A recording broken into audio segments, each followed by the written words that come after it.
As we begin today, I have several announcements, many announcements. So first is today after the service, we are celebrating our church administrator, Chris Schluter, as he moves on to bigger and brighter things. He's hiding over in the corner because that is his way. And he is indulging us by letting him be the center, by letting us make him the center of attention. And so for those of you who are here in person, there will be ice cream and celebration after the service. If you are on Zoom and want to send a note of gratitude and good wishes, please put that in the chat and I will make sure that it gets to Chris. In just under 3 weeks, we are having our White Elephant Sale. Historically, this has been part of our church bazaar in the fall, but because of COVID and trying to do things outside, it's on May 14th this year. And we need a few more folks to sign up for the drop-off shifts, which the sign-up sheets over the next few weeks, people will be invited to drop off their good resellable items that are not clothing and are not large pieces of furniture. And people will be receiving them and putting price tags on them and all of that good and important things. So there's sign-up sheets in the church lobby, on the church website. You can call the church office and Melissa, our new administrator, will get you signed up in all kinds of ways.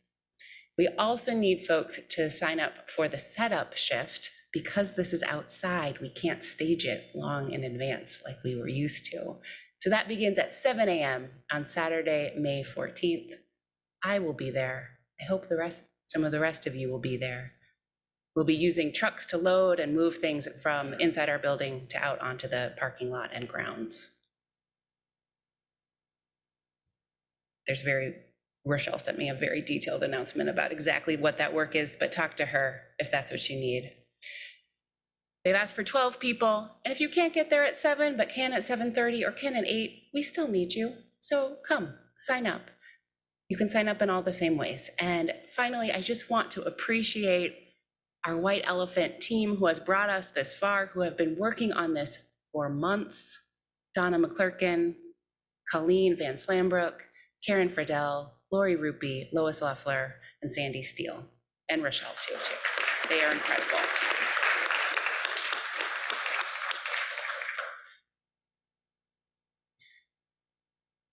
Another announcement this week, this Tuesday at 1:30 in the afternoon, our Facing Life, Facing Death group will be hearing a presentation from the WMed Medical School about body donation after death. And so if that is something that's interesting to you, and this is fascinating what they do and how they learn and what they can do, let me know or check the church email or newsletter. There's a link. I encourage you to attend. And next, there is disagreement in our church about the bylaws that were passed a few months ago. And your board and I and other leaders believe the best way to work through this is through conversations. When we are together, curious and learning and listening, we find understandings and ways through. So over the next months, we'll be hosting a series of conversations, congregational conversations, and the first one will be focused on the generational differences in our church among our adults. We were inspired by some of the work that Reverend Jill mentioned in her sermon a few weeks ago, and we've just noticed that we have become segregated by age even more in this pandemic than we were before. And so this will be a chance to ask questions and listen and learn about other people's life experiences and hopes for our church together. So our first Listening Across Generations event will be on May 15th. That's 3 weeks from today. After church, we will feed you before you have to sit quietly and listen to each other. There will be childcare, and we're also going to have a Zoom conversation the following Tuesday, May 17th at 7 p.m. for folks who are more comfortable gathering that way. I invite you to attend one or both conversations. and bring your questions for others. And be ready to talk about your truth. We will have more conversations with different areas of focus in the coming months. There'll be more information in the next newsletter that you should be receiving in the next few days. And the team working on this with me are your board members, Donna McClurkin, Tom Hackley, and Karen Friedel. So please be in contact with any of us if you have questions or if you have suggestions about the conversations we should be having right now as we figure out how to do church again and how to be one community moving more or less in the same direction. Okay. And our final announcement this morning is that Peace and Nature Camp registration is live. You can sign up now. And here is a video with more information and pictures about what Peace and Nature Camp is.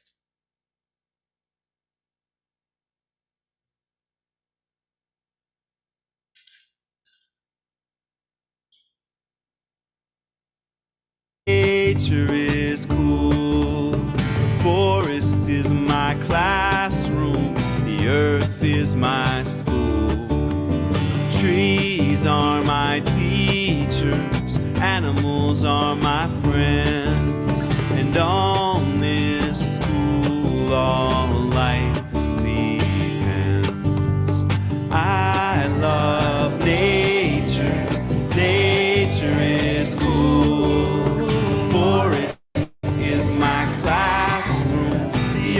Is my school. Trees are my teachers, animals are my friends, and on this school all life depends. I love all of nature, yes it's true. That means I love myself and I love you too. When I look around me, nature's all that I'm seeing. Plants, animals, earth, sky, and human beings. Nature is like one big community. Many animals might live inside just one tree, and that tree gives us oxygen to help us breathe. This whole interaction is called ecology.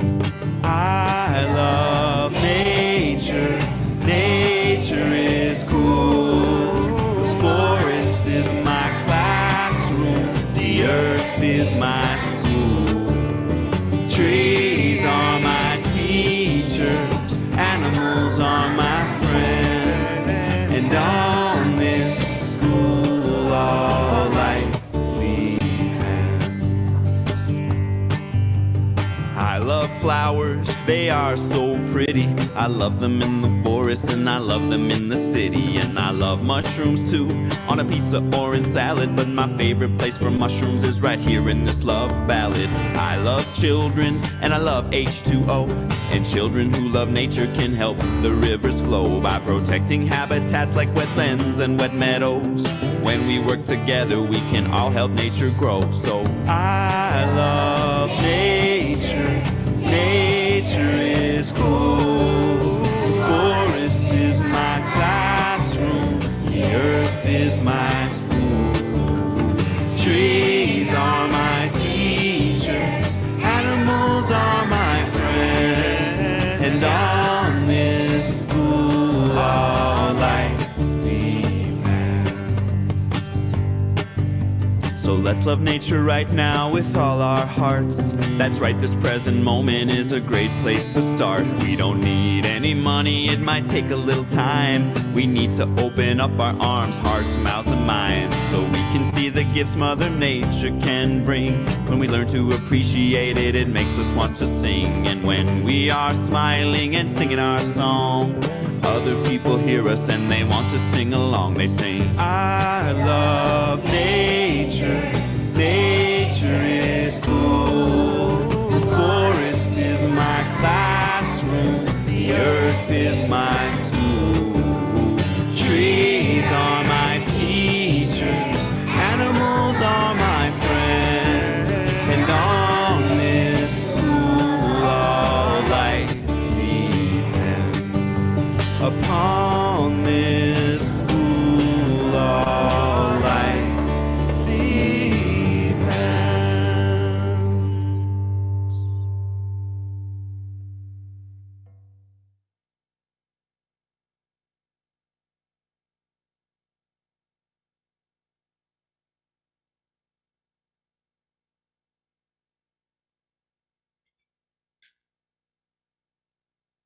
What a sweet song. I invite you to rise and body your spirit as we sing our first song together, which is 131, Love Will Guide Us.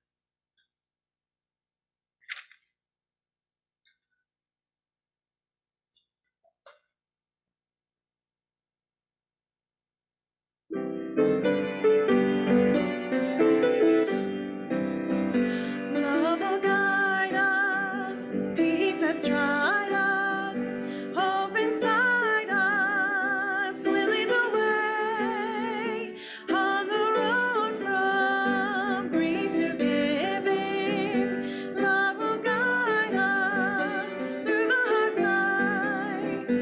If you cannot sing like angels, if you cannot speak before thousands, you can give from deep within you. You can change the world with your love. Love will guide us, peace has tried us, hope inside us will lead the way on the road from greed to giving. Love will guide us through the hard night.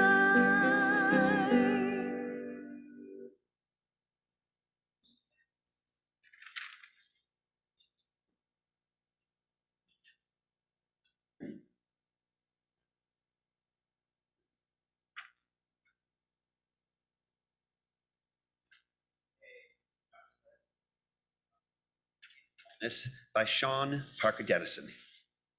There is no competition between this light and the darkness which holds it. Both light and darkness are holy. We light our chalice not to defeat the darkness, but because for a time we need the gifts of flame, warmth, and light to guide us and help us in our endeavors. And when the time comes, we will embrace again the gentle dark which allows us to rest. And so we kindle this light with awareness and gratitude for light and dark and all that lies in between, each with its gifts, each with its beauty, each part of a sacred and necessary whole.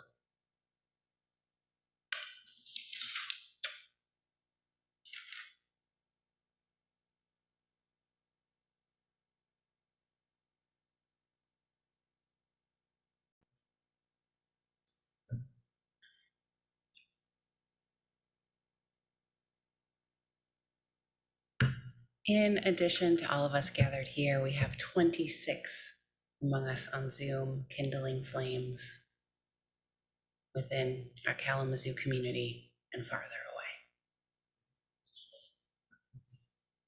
away. Our story today is a fable from El Salvador, and there are props.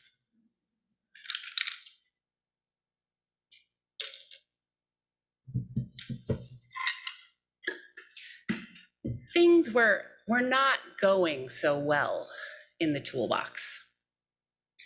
And so the tools decided that they needed to have a big discussion and figure some things out. And so the hammer, who was president of the toolbox, called everyone together. And the other tools said, "We don't think you should be the president anymore. You're so loud and you're always hitting others." And the hammer said, "Okay, I see your point, but if you're going to kick me out of the toolbox, I'm bringing the screws with me, because those screws, they are so slow. It takes forever to twist them around and around and around. Everything we do just draws to a halt when the screws are there." And the screw said, "Well, if you're kicking me out of the toolbox, the sandpaper is coming too.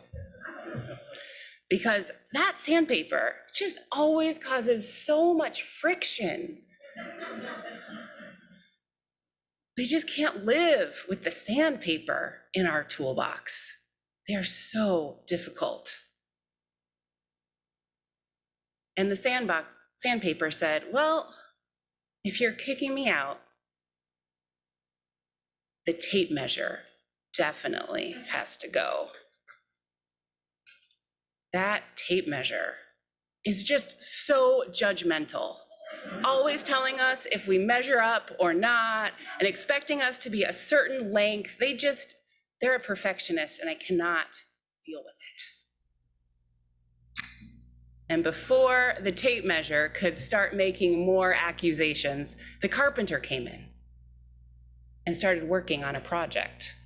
And the carpenter used the hammer and the sandpaper and the screws and the tape measure and other tools to make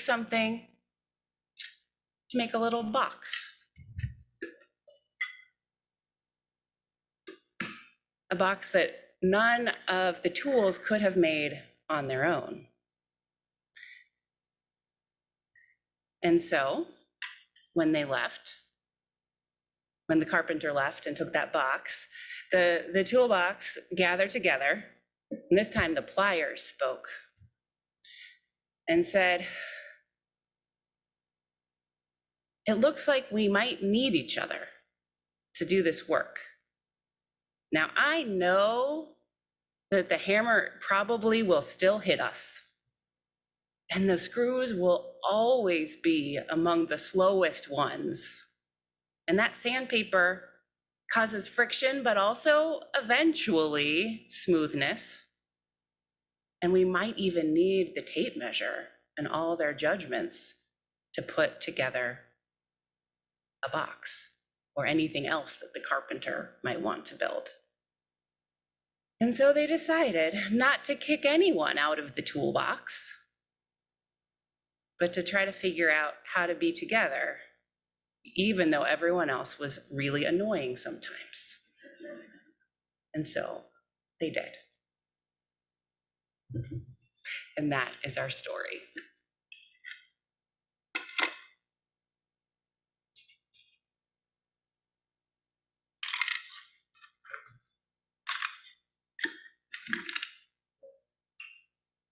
People's people are generous people.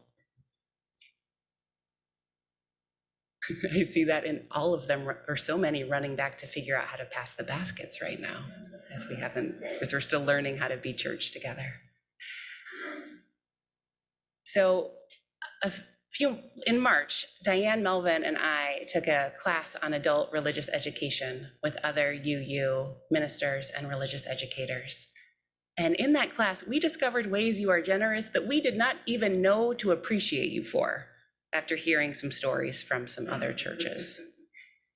One of the stories that a few people told was when they had church programs or church classes or church events, the churches would get upset if people from the community showed up and took spots that could have been for church members, or somehow if the religious professionals were giving their time to the wider community and not focusing it only on the people who had signed the membership list.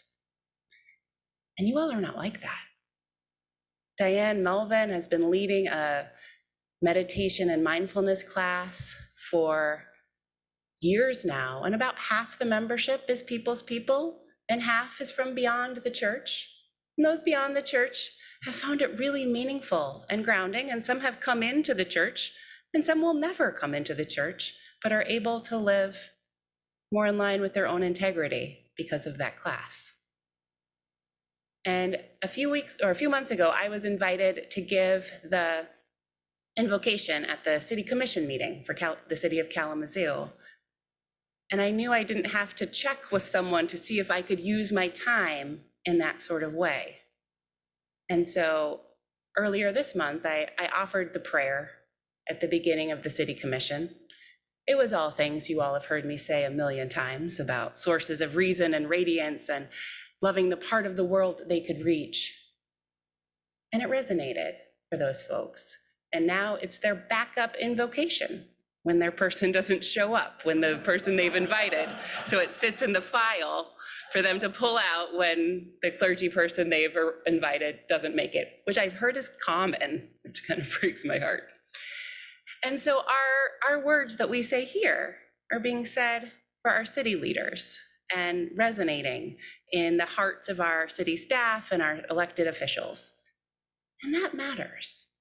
So thank you for being generous with my time, the time you pay me to be your minister, for Diane Melvin's time, and for the ways that the ministries of your staff go out and impact our wider community. It is no small thing, I have learned. So thank you for being generous. And now I invite you to continue to be generous. I think the baskets have already made it through because that was a long story, but please give. Please continue to give. Online, in person, by mail, with your time, with your care, with your money. The offering will now be, the offertory will now be sung, I guess is what I say in person. Yep.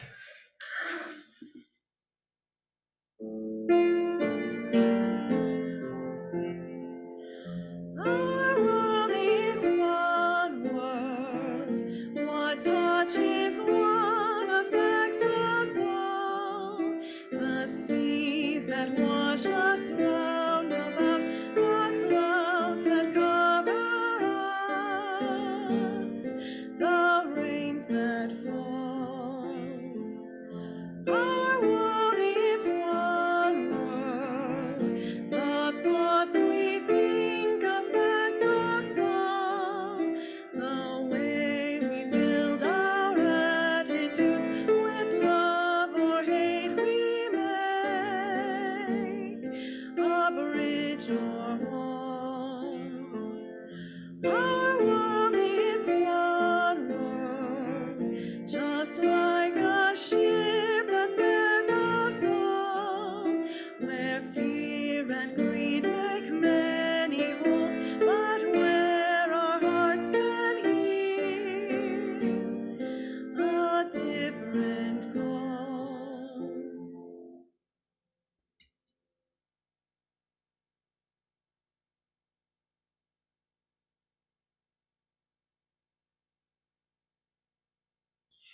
Please join me in giving thanks for all that sustains us. From the countless gifts we each have been given, gifts of life and love and sustenance, we bring these small portions to share in the works of love which none of us can accomplish alone.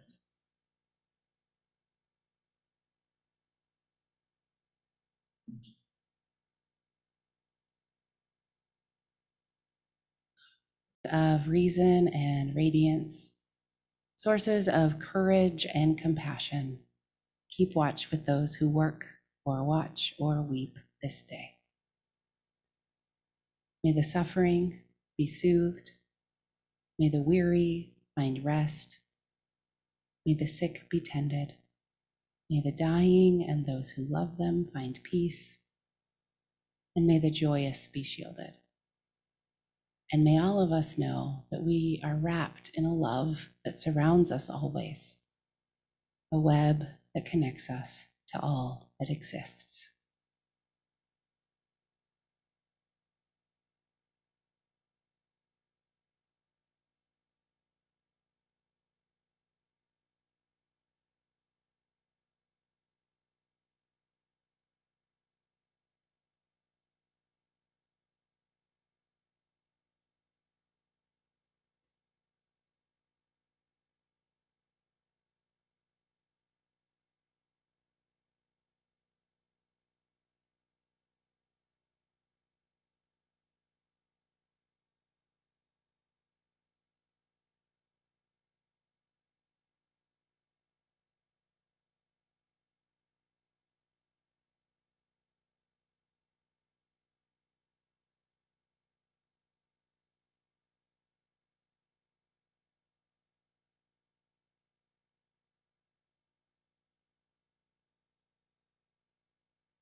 Our spoken meditation today is The Deepest Prayers of Our Heart by Krista Taves. Universal Spirit of Life, God of many names, source of all being in which we live and breathe and have our being. We come together in prayer, even though many of us struggle with what that means. We come together before that which is greater than ourselves, although we struggle to say what that is. And so on this day, we pray for those things we struggle with, for the conflicts we feel within ourselves and between us and those we love. We pray for guidance, compassion, for the opening of a path. We pray for those things that give us joy and hope, for those things we trust in, believe in, will sacrifice for. These are gifts of grace, and perhaps we need not define them in order to savor them, rejoice in them, be thankful for them. What we do know is that we gather this morning with all kinds of needs. Some are facing serious physical problems and are in need of healing. Others need healing of a different kind, emotional and spiritual. Some are facing family problems. Some are weary with the struggles of life and seek assurance that this will someday pass. Others faced financial difficulties and the specter of making difficult decisions for themselves and their families. For each of us, we speak the deepest prayers of our hearts in different ways, knowing that what it means for them to be answered will look and feel different for each of us. May we somehow this morning be met at the point of our differences and also in the places that we are one, of the same breath of life that courses through all living things. May we always hold in our heart gratitude for those things that bless us with their presence, forgiveness for the ways we have turned from those blessings, and the willingness to open ourselves anew to this beautiful and hurting world. In the name of truth, compassion, and justice, this we pray. Amen, and blessed be.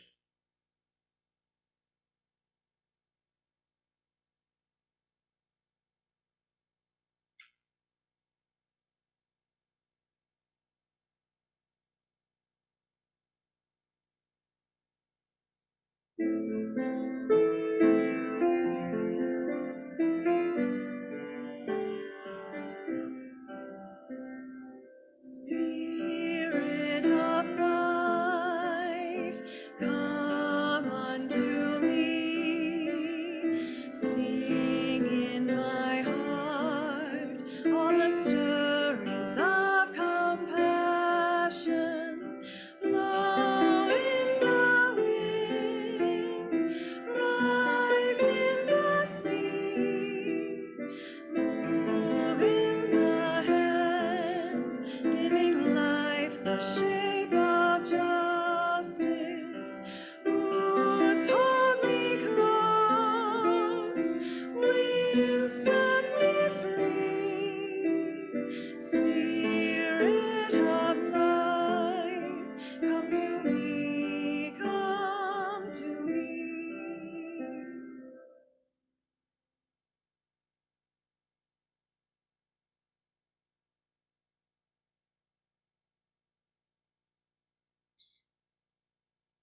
Last fall, the Dismantling Racism team in our church and I began thinking about what to offer the church in the service right now.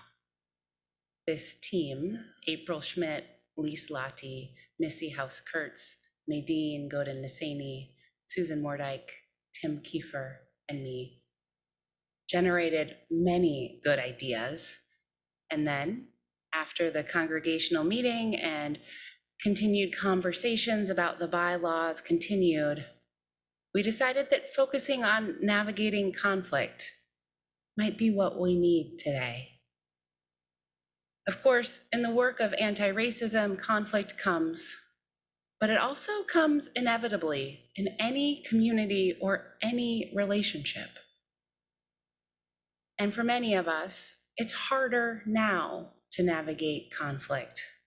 We've forgotten some of those skills of being with other humans. So today, we are offering advice on navigating conflict from People's Church members and me. The committee and I, or the team and I, put out a broad call for church members to offer wisdom, and many responded. Today, we will hear from David Isaacson, Don Miller, Denise Hartzaw, Christina Cusimano, Diane Melvin, and me. None of these folks are members of the Dismantling Racism team, which is kind of an irony, but all of them have wisdom to offer on navigating conflict. You will hear a variety of different strategies, because the truth is that difficult conversations, having them well, is much more art than science. I wish we could give you the 3 steps to always make it go well, and that does not exist, unfortunately. But we will offer a variety of strategies and possible tools, and hopefully each of us will leave this gathering today with more tools in our toolbox. So David Isaacson is first.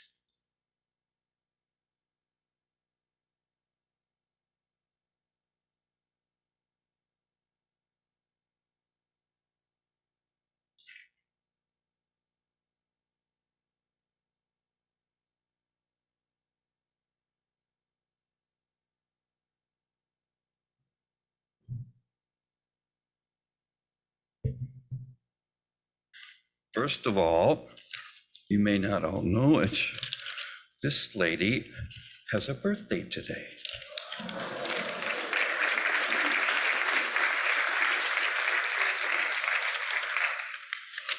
We don't have time now to sing happy birthday. Second, for me, listening to some of the wise words ahead of me, I need to put my sword down, and I need to put my hammer down. That's hard to do. It doesn't take much for me to lose my top, but even at 78 years old, I'm learning to stop that top. I don't get in physical fights anymore, or even raise my voice much, but I am often upset by all manner of things. Last time I checked, however, I was still a very fallible human being. So instead of acting out of anger, I try to safely navigate troubled waters. I have 3 navigation methods. These methods work better with friends than strangers, and they sort of work with the battle I have within myself.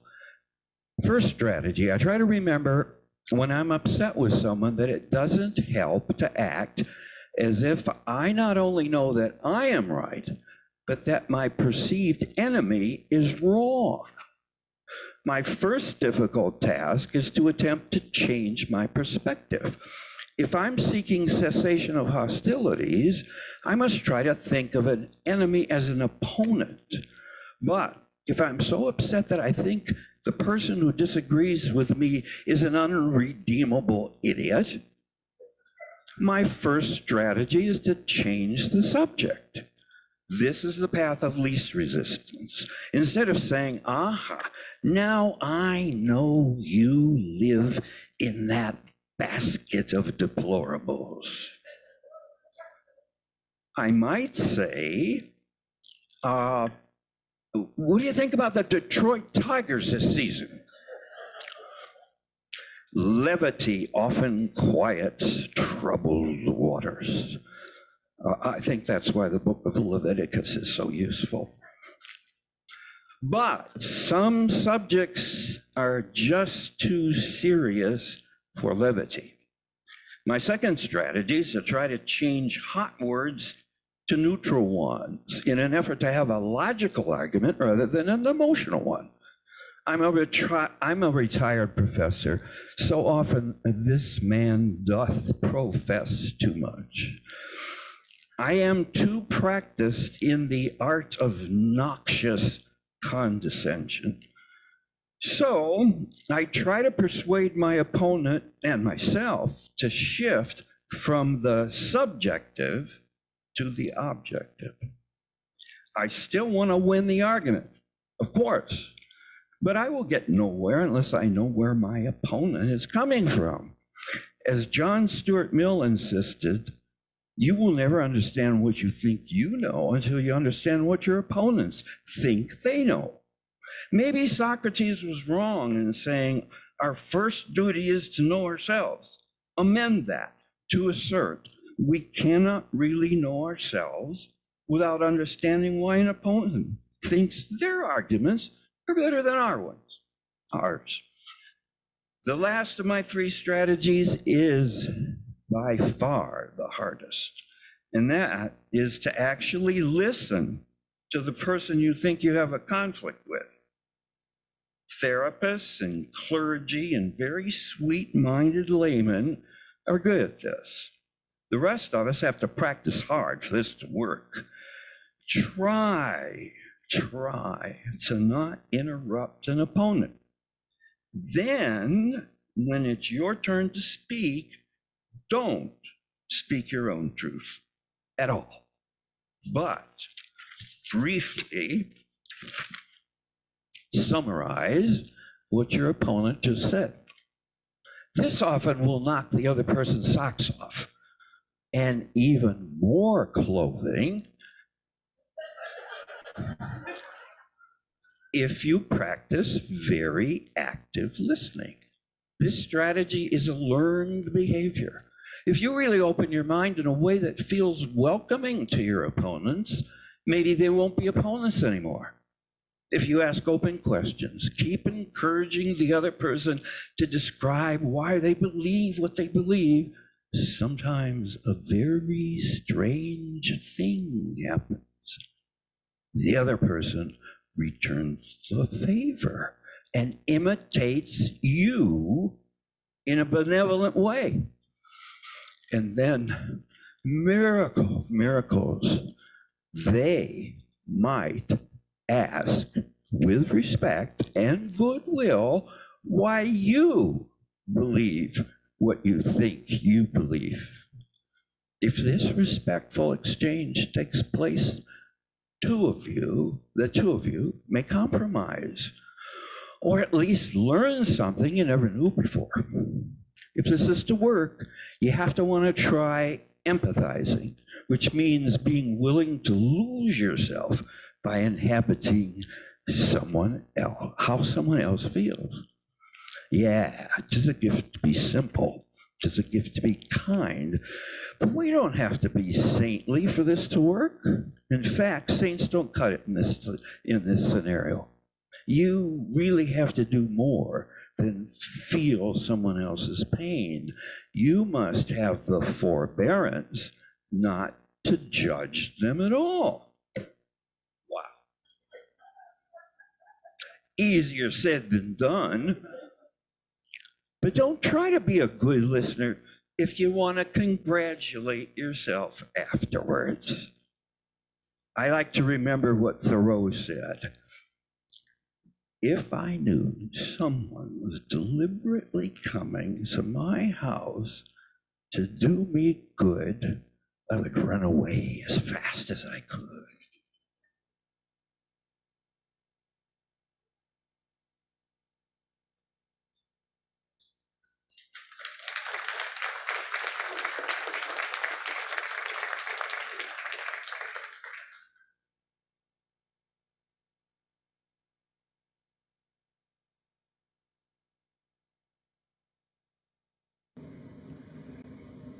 Hi, I'm Don Miller, and I would like to talk a little bit about de-escalation and why we get into these messes of conflict. I have words from a song by Art Garfunkel from the 70s.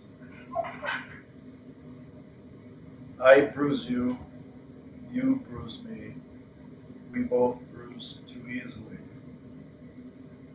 I have to ask myself, what's happening when in the middle of a difficult conversation? What's happening inside me? What's the inner conversation going on? What's the terrain? And this fear, this anger, what am I attached to? What do I want to control? Living, it seems, just living our lives comes with anxiety. Being alive can be frightening. Due to our genetics and life experiences, we all carry varying degrees of anxiety. And we try to manage that the best that we can. But sometimes we stumble, sometimes we struggle, fumble over ourselves, bump into one another. Sometimes we bruise one another without even trying. A parent wants to have their child do the dishes and the screaming match ensues.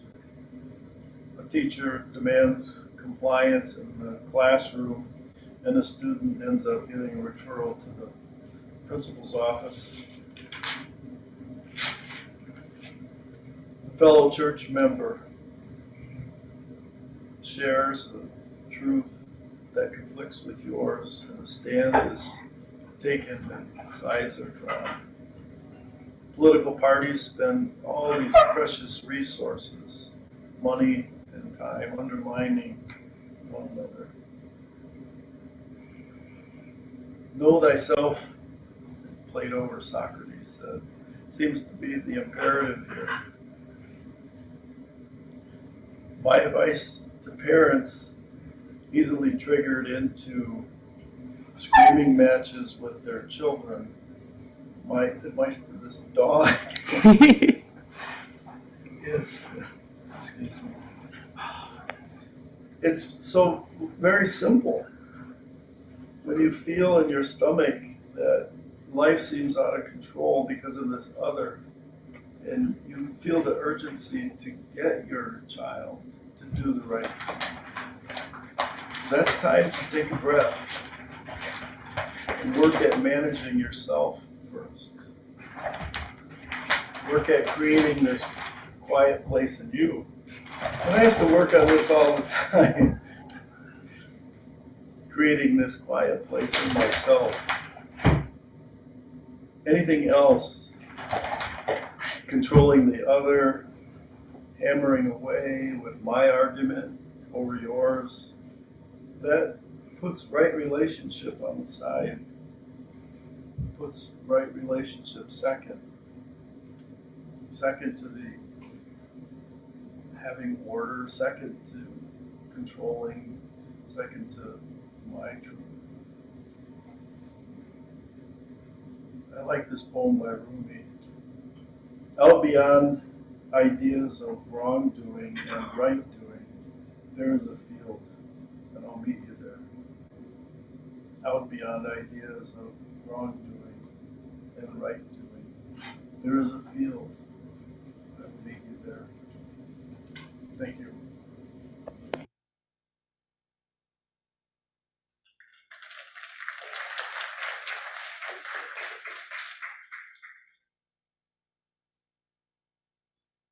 I invite you to sing along with me from your seats.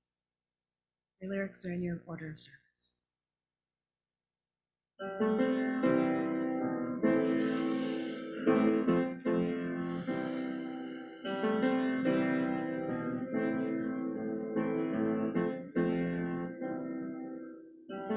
Breathe in, breathe out, breathe in, breathe out. When I breathe in,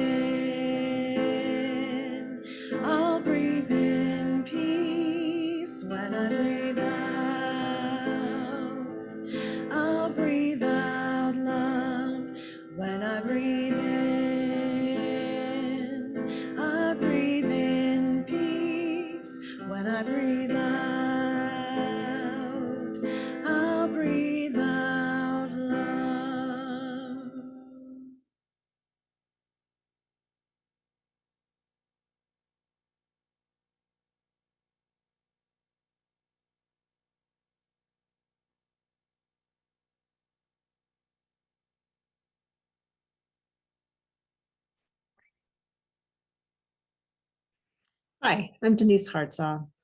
I'd like to share with you what I took from a UUA webinar I watched in March. It was called From Activation to Resilience, Doing Our Inner Work in Congregations. The webinar focused on a very basic aspect of conflict, the fact that we experience conflict physiologically in our bodies. When we feel threatened or upset, our bodies instinctively react so we can protect ourselves. We may fight, flee, freeze, or fawn. When our bodies are in this heightened state or activated, we are not ready to engage in creative problem solving or consensus decision making. So, what can we do? The webinar provided suggestions for individuals and for congregations. Individuals can regain a sense of resilience by reconnecting to the present time and space. For example, I can touch a surface and pay attention to how it feels. I can count backwards from 20. Then I focus on things that make me feel calm and strong. I get back into the zone where I feel resilient. In congregations, we can have a vibes watcher in a meeting. That person monitors for activation and interrupts the meeting to address it. A meeting can also have a person in the role of chaplain. The chaplain offers support and spiritual care when people become activated. The care offered on a collective level can be singing together, breathing in unison, or silently moving in rhythm together. The activity helps us return to a physiological state in which we are resilient. We can listen, we can be patient, we can be empathetic. This approach at first struck me as weird, irrelevant, and kind of embarrassing. However, the more that I have thought about it, the more it makes sense.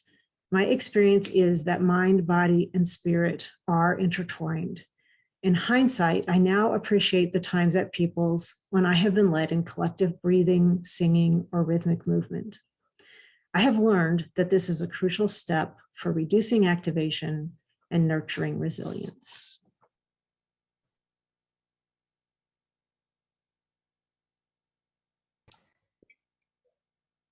Good morning, People's People. My name is Christina Cusimano, and I have been a member of People's Church since 2008. I'm here this morning to share a personal reflection about navigating conflict in 4 broad areas of church life: community, connection, contribution, and covenant.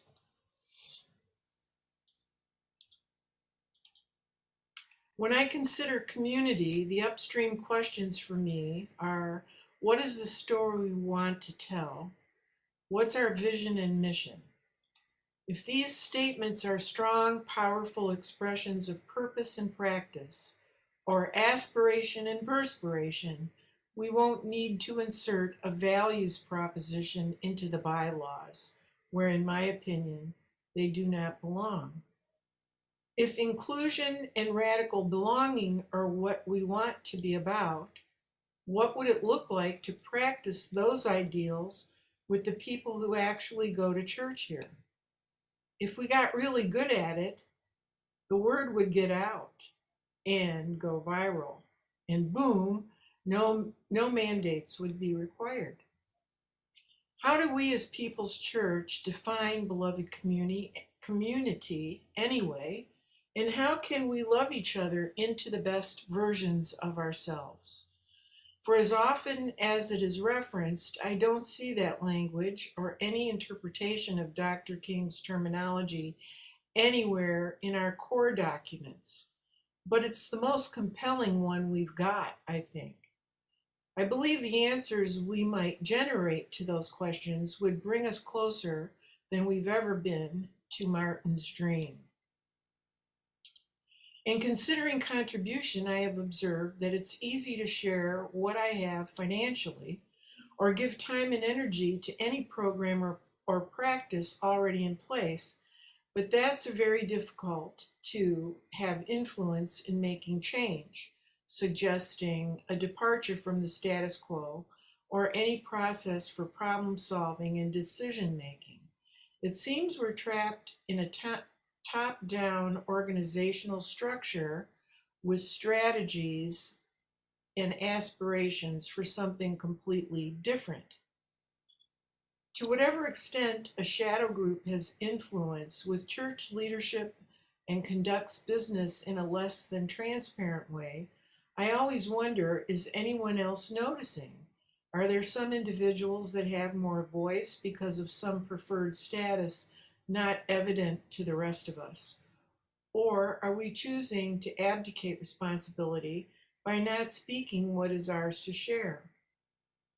What would happen if we followed the recent request for 3% more in our pledge with 3% more participation, showing up, speaking up, and not leaving this job to those who take the most airtime, mostly because we let them? When it comes to the importance of connection, I'm reminded that any group is only as resilient and sustainable as the myriad individual relationships in it. In the face of that fact, Chalice Circles are a Unitarian Universalist gem that takes us beyond the coffee hour conversation to experience a matrix of we.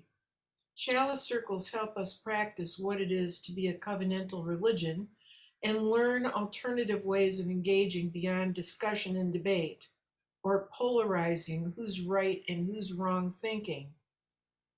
Over time, these small groups build trust, with each person sharing in confidentiality the truth that is only theirs to tell.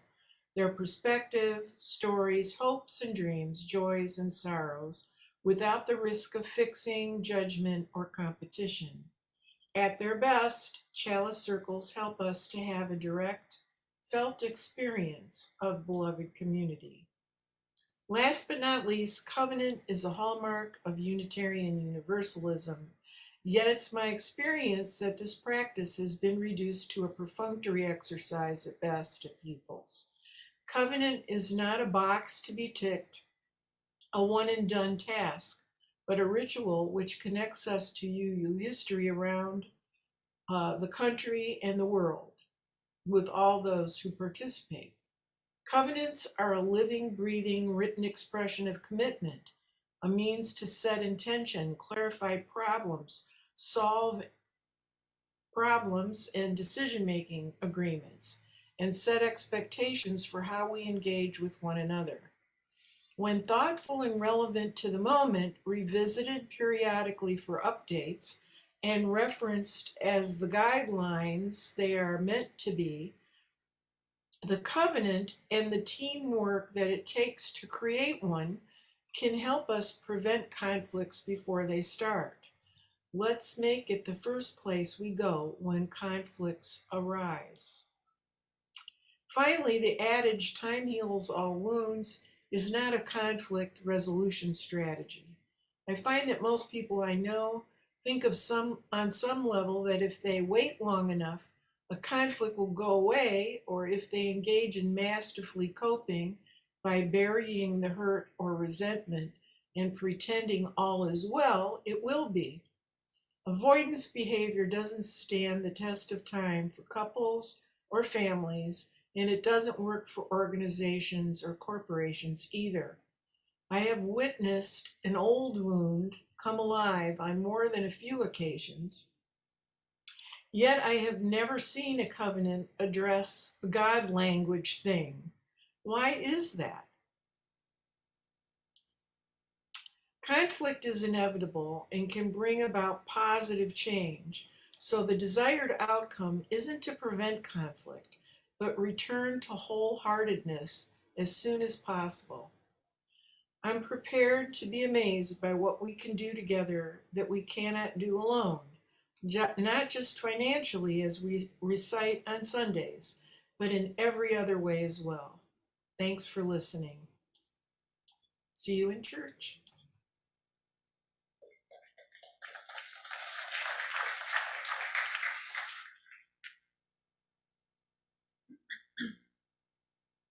Once again, your lyrics are in the order of service.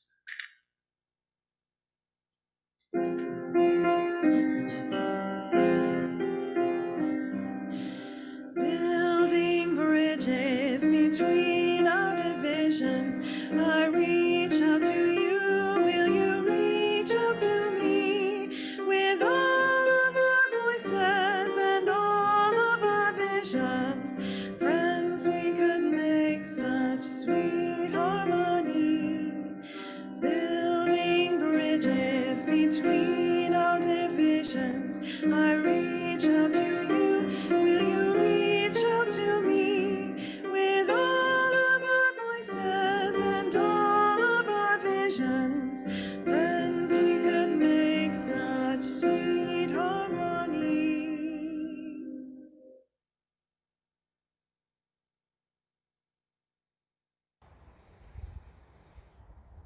Hi, I am Diane Melvin.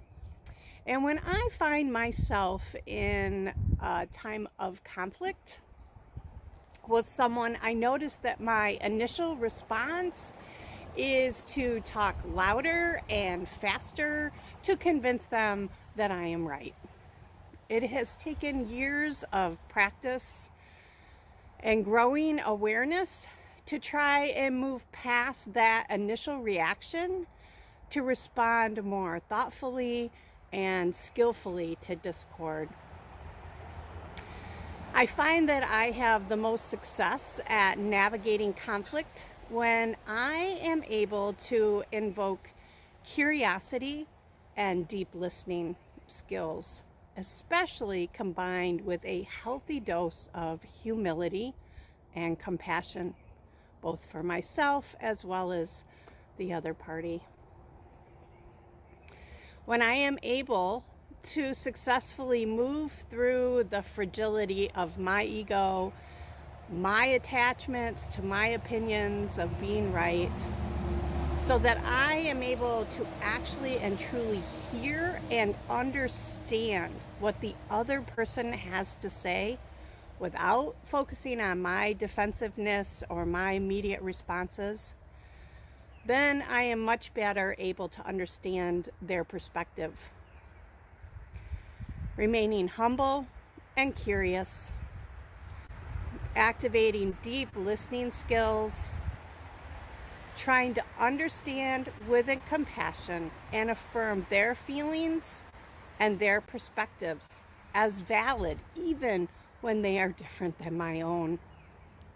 Then it is then that I am able to find more success at moving ahead, seeking common ground towards compromise or solutions in any given conflict. Thanks.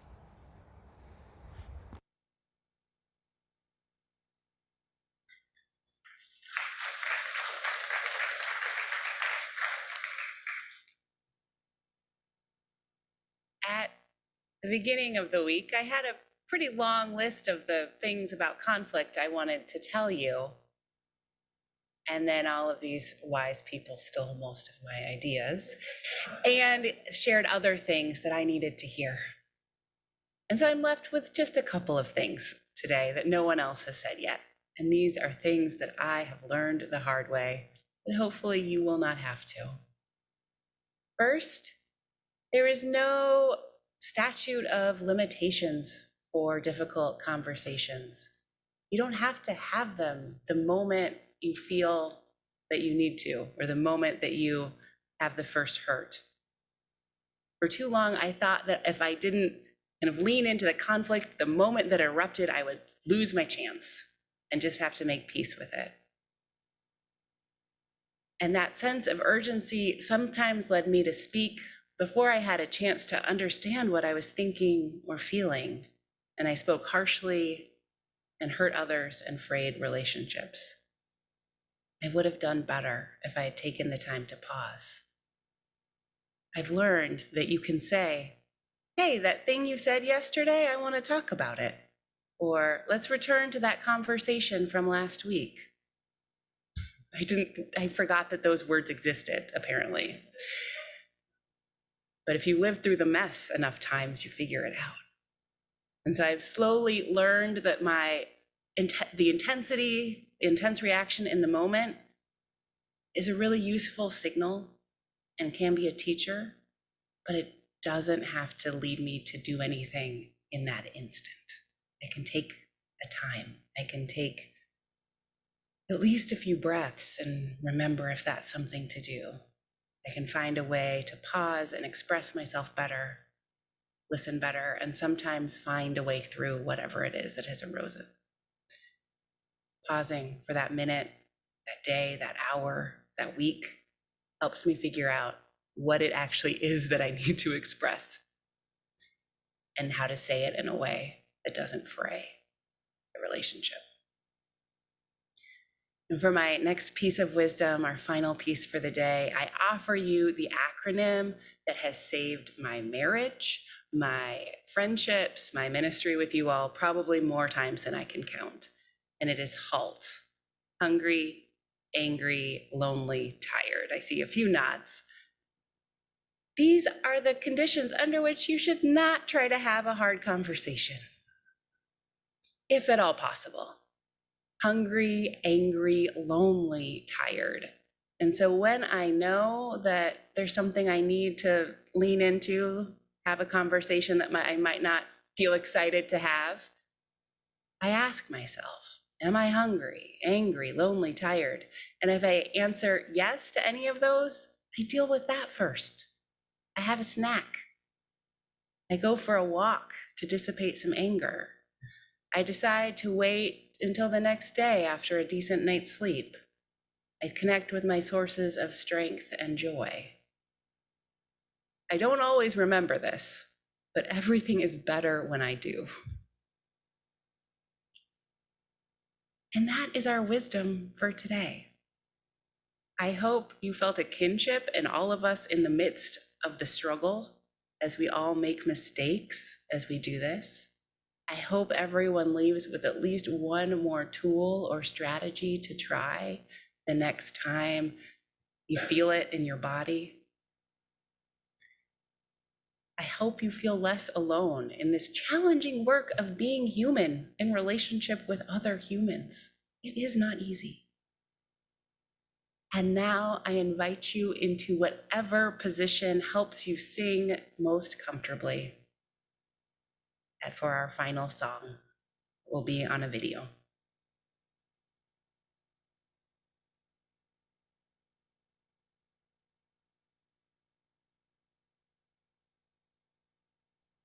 We are living neath the great big dipper. We are washed by the very same rain. We are swimming in the stream together, some in power and some in pain. We can worship this ground we walk on, cherishing the beings that we live beside. Loving spirits will live forever. We're all swimming to the other side. I am alone, I am searching, hungering for answers in my time. I am balanced at the brink of wisdom. I'm impatient to receive a sign. I move forward with my senses open. Imperfection, it be my crime. In humility, I will listen. We're all swimming to the other side. We are living neath the great big dipper. We are washed by the very same rain. We are swimming in the stream together, some in power and some in pain. We can worship this ground we walk on, cherishing the beings that we live beside. Loving spirits will live forever. We're all swimming to the other side. On this journey through thoughts and feelings, finding intuition, my head, my heart, I am gathering the tools together. I'm preparing to do my part. All of those who have come before me band together and be my guide. Loving lessons that I will follow. We're all swimming to the other side. We are living neath the great big dipper. We are washed by the very same rain. We are swimming in the stream together, some in power and some in pain. We can worship this ground we walk on, cherishing the beings that we live beside. Loving spirits will live forever. We're all swimming to the other side. When we get there, we'll discover all of the gifts we've been given to share have been with us since life's beginning, and we never noticed they were there. We can balance at the brink of wisdom, never recognizing that we've arrived. Loving spirits will live together. We're all swimming to the other side. We are living neath the great big dipper. We are washed by the very same rain. We are swimming in the stream together, some in power and some in pain. We can worship this ground we walk on, cherishing the beings that we live beside. Loving spirits will live forever. side. Loving spirits will live forever. We're all swimming to the other side.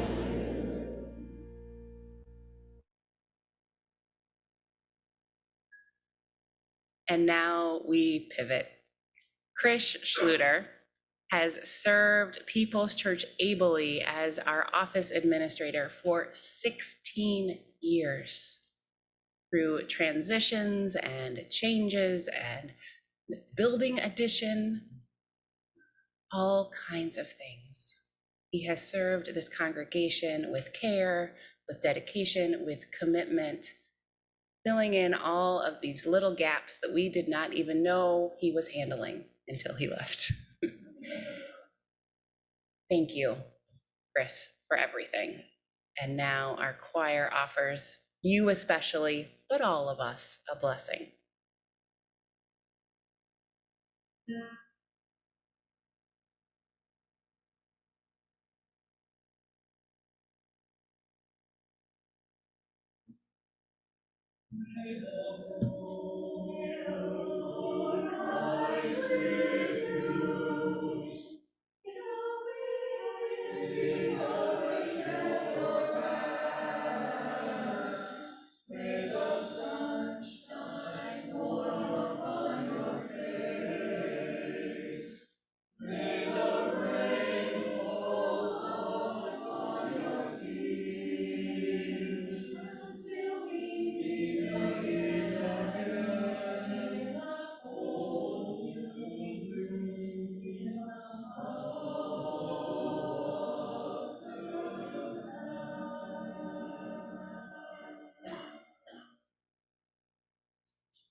So for those of you here in person, there is ice cream. Unfortunately, ice cream via Zoom technology has not yet been developed, but I hope those of you who are with us online find ways to celebrate today. Let us go in peace and go in love.